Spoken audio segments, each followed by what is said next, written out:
So recently I have found myself growing increasingly reliant on the Apple ecosystem. iPads, iPhones, Apple Watches, AirPods, iMacs, you name it, that's kind of what I'm running, including my mouse and keyboard. So far, these things have been fine, but I've wanted to try something a little bit different.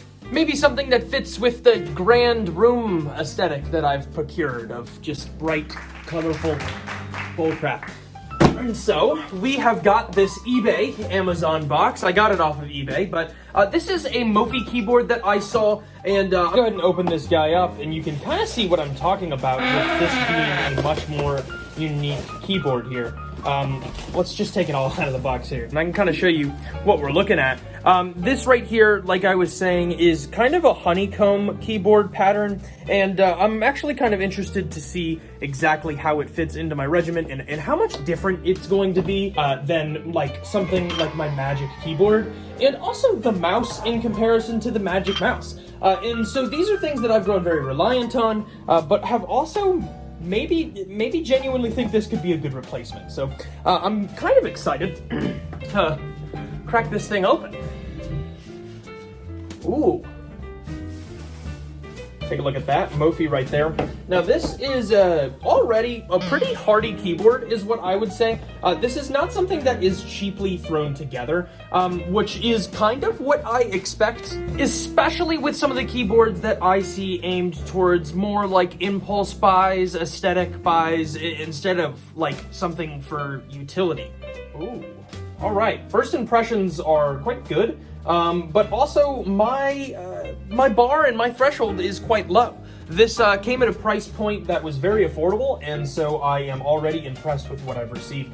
It looks like one of the first things that I see that is kind of just loose in the package here is this wireless keyboard and mouse set instruction manual. This seems pretty standard. I don't think there's anything exceptionally exceptional. I think we need any of that. But it is kind of cool that that comes in this like honeycomb-esque. Then it comes with this Mofii almost wax paper sheet. And then here is our shiny new friend, Mofii honeycomb keyboard here, I think is what we're going to call it for the rest of this episode, because I have not been calling it anything kind of consistent throughout this episode. So I actually already just want to go typing and tapping on it, but I know that I shouldn't do that yet. Let's go ahead and get this fully installed into the computer, and then we'll get first impressions when it's all hooked up.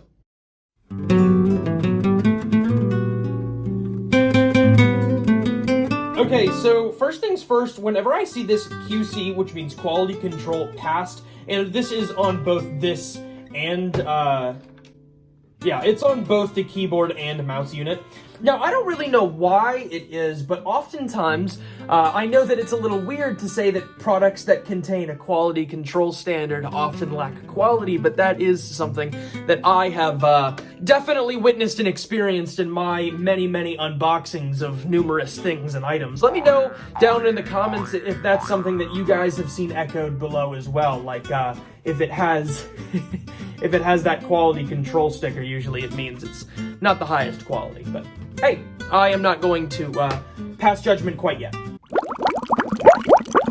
The mouse requires one AA battery, which is super easy. And the keyboard requires two AAA, so no mercury added. I would hope not.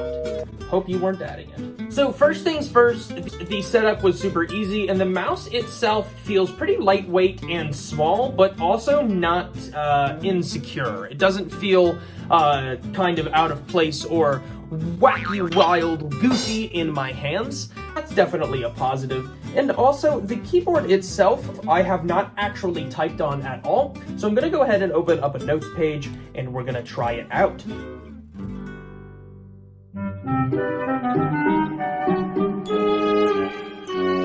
I have not actually typed on at all.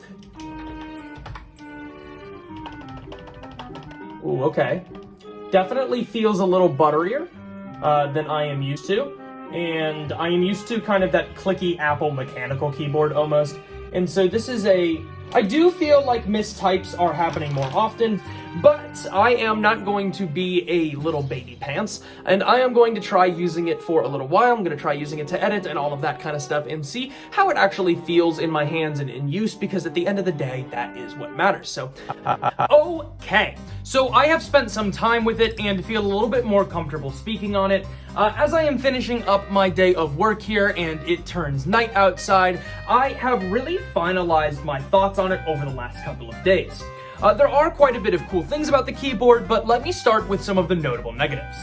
The first one is going to be for me as a Mac user, and for anybody else who might be using Mac, this is not tailored for Mac users. So if you are using Mac OS, F1, F2, F3, F4, F5, and F6 all control fast forwarding media and up and down on volume. While on the Mac OS, that would be literally the complete opposite side. The icons themselves are swapped, and as far as I can tell, there is no way to switch this. Although there is a way to do it in the Mac OS ecosystem, this keyboard itself has been giving me quite a few issues with it. But speaking of hindrances, the last thing that I really want to touch on is the fact that this is indeed a membrane keyboard, so it is quite quiet. Feels almost like a cash register if you are familiar with that kind of thing. The big thing for me, and I can give you an example here of just this versus. And the reason that I've deduced for this is actually quite simple. I think that on normal keyboards, your spacebar is going to have 2 points of contention on the actual board. Kind of 2 points where it gives support equally on both sides of the spacebar. Now, although this does have equal support on both sides of the spacebar, there is no support. Now, what I mean by that is that the actual point of connection with the board is only in the middle. And then it has a soft metal exterior along the outside, and that is what pushes it down. But now I want to get into the positives of the keyboard, because that matters too. Firstly, the keyboard itself doesn't actually take all that much getting used to. Although you might think that it would take some getting used to, it actually does not. And besides the misclicks that will happen naturally with any keyboard, I do find that after a couple of hours of frequent and consistent use, you can very much get past the hexagonal honeycomb shape of the keyboard and the negatives that it brings, and can really kind of indulge in the aesthetic of it all. I also am a fan of the up arrow key taking up 2 spaces. I've never actually seen that on a keyboard before, and I really enjoy it. It has caused quite a bit of convenience for me over the last couple of days. And finally, the aesthetic of this thing. It is a really freaking pretty keyboard, and that really is the purpose of this. This is not necessarily something that is ergonomics focused as much as it is aesthetics focused, and that's kind of my thing. My final thoughts on the keyboard are it's actually pretty solid. For me, I have been using it for day-to-day activities and normal web scrolling, typing emails, etc., etc. The only thing that I have decided not to use it for is my editing process. The reason why is because I had so many hotkeys set up, and they do not let me set up hotkeys right for this keyboard. For some reason, there seems to be an issue with this keyboard in setting up hotkeys. Now, it could be my operating system, but I would really venture to say that it is not, because I've never had this problem with various keyboards that I've tried in the past. I give it a 7 out of 10, and for what it is, I would give it a 10 out of 10. There really is no way that you could do better with this product that has already been created. If you want that honeycomb hexagonal design in this kind of pretty, almost custom aesthetic, I guess, it comes in a ton of different colors, so you can kind of feel it out for what you want, what you actually feel is important to your aesthetic, your setup, etc. And that's just a matter of preference. So yeah, that's the Mofii honeycomb keyboard. I am probably going to be keeping it in my setup for now, but I will keep you guys updated on any changes that I make. So yeah, you can check it out in the link in the description below. I will try to find it on Amazon again, like a listing with all of the colors that you can choose from. But yeah, thank you guys so much for watching again. I appreciate it, and until next time, peace off.